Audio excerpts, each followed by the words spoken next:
नमस्कार न्यूज़ में आपका स्वागत है। आप देख रहे हैं मुख्य चिकित्सा अधिकारी महोदय का कार्यालय की। आज हम बात करते हैं स्वास्थ्य सेवाओं को लेकर सीएमओ साहब से, तो जुड़े रहें हमारे साथ। सबसे पहले सर स्वागत है आपका मंसूर टाइम न्यूज़ में प्रोग्राम। धन्यवाद। मैं डॉक्टर उमेश कुमार त्रिपाठी, सीएमओ एटा, आपके चैनल में आपसे वार्ता करने के लिए उपस्थित हूँ। सर स्वास्थ्य सेवाओं को लेकर कुछ बिंदुओं पर हम चर्चा करना चाहते हैं सर। देखिए, इस समय हमारी सरकार का जो प्राथमिकता बिंदु है, सबसे पहले कोरोना से जंग लड़ना है। कोरोना से जंग लड़ने के लिए हमको सबसे पहले वैक्सीनेशन पे ध्यान देना है। वो हमारा निरंतर गति से चल रहा है और हम उसमें प्रगति भी कर रहे हैं। और दूसरा है हमें कि जो भी संभावित तीसरी लहर को देखते हुए उसमें जो भी हम कर सकते हैं, पीडियाट्रिक वार्ड और आइसोलेशन वार्ड, एडल्ट्स के लिए वार्ड्स, ये हमें बनाना है।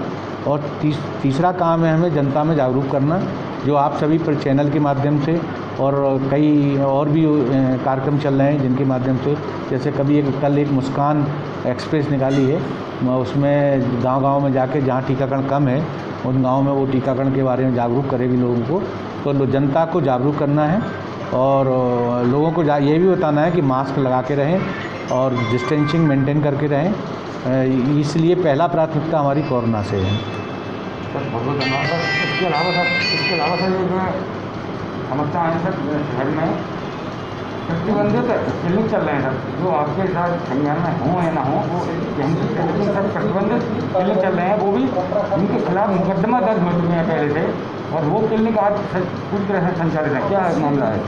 नहीं, मेरे अभी संज्ञान में इतना नहीं है। कोई भी शिकायत आती है मेरे पास में तो मैं उसकी जांच कराता हूं, और जो भी अगर क्लिनिक चल रहे हैं तो वो उसमें मैं तुरंत कार्रवाई करता हूं कि अगर किसी को गलत पाई जाती है। हमारे यहाँ पे जिलाधिकारी महोदय भी बड़े सक्रिय हैं, तो तुरंत ही उनके संज्ञान में आती है तो मेरे व्हाट्सएप पे तुरंत आ जाता है और हम लोग उस पर कार्रवाई करते हैं। जैसा कि अभी 2 दिन पहले जैथरा की एक शिकायत थी, दो गर्भवती महिलाएं कहीं लेटी हुई थी किसी अनरजिस्टर्ड क्लिनिक पे। तुरंत सीएम सर ने हमसे कहा, हमने तुरंत कार्रवाई की और वहाँ पे जाके बंद कराया। एसडीएम महोदय वहाँ पे उपस्थित थे साथ में। तो ये ऐसा नहीं है, कार्रवाइयाँ चलती रहती हैं। हो सकता है कोई उपद्रवी तत्व या जो अनरजिस्टर्ड लोग हैं वो खोल लेते हैं अपना क्लिनिक, और उसमें जो है आप लोगों का सहयोग की ज़रूरत है। कुछ आप लोग जो है आपके माध्यम से हमें प्राप्त होती रहें, ज़्यादा ही अच्छा होगा। सर शहर में चर्चाओं में कुछ क्लिनिक हैं जो नियंत्रण चल रहे हैं, मुकदमे दर्ज हैं उनके खिलाफ, सर उनके बारे में आप क्या कहेंगे? देखिए, जो क्लिनिक बंद हैं उनका वो बंद रहेंगे, और अगर वो नियमानुसार खुल रहे हैं, उन्होंने रजिस्ट्रेशन करा लिया है तो वो खुलेंगे, उनका अधिकार भी है। अगर कोई गलत काम करते पाए जाते हैं तो वो बंद किए जाएंगे तत्काल प्रभाव से, उनके खिलाफ FIR भी होगी, है ना। और जो संज्ञान में आता है और जिस श्रेणी का अपराध है उस श्रेणी में उसके खिलाफ कार्रवाई की जाती है। सर आप आम पब्लिक के लिए आप क्या संदेश देना चाहते हैं? मैं सबसे पहला संदेश यही देना चाहता हूं कि कोरोना से बचाव करके चलें, कोरोना का टीकाकरण कराएं। और दूसरा संदेश है कि जो हमारा मुख्य लक्ष्य है कि हमारे 0 से लेकर 5 वर्ष तक के बच्चे हैं उनको संपूर्ण टीकाकरण कराना है, और उनको कोई भी टीका से वंचित न रखा जाए। और तीसरा परिवार नियोजन का है कि परिवार नियोजन में सहभागिता बढ़नी चाहिए और सभी की ये जिम्मेदारी है।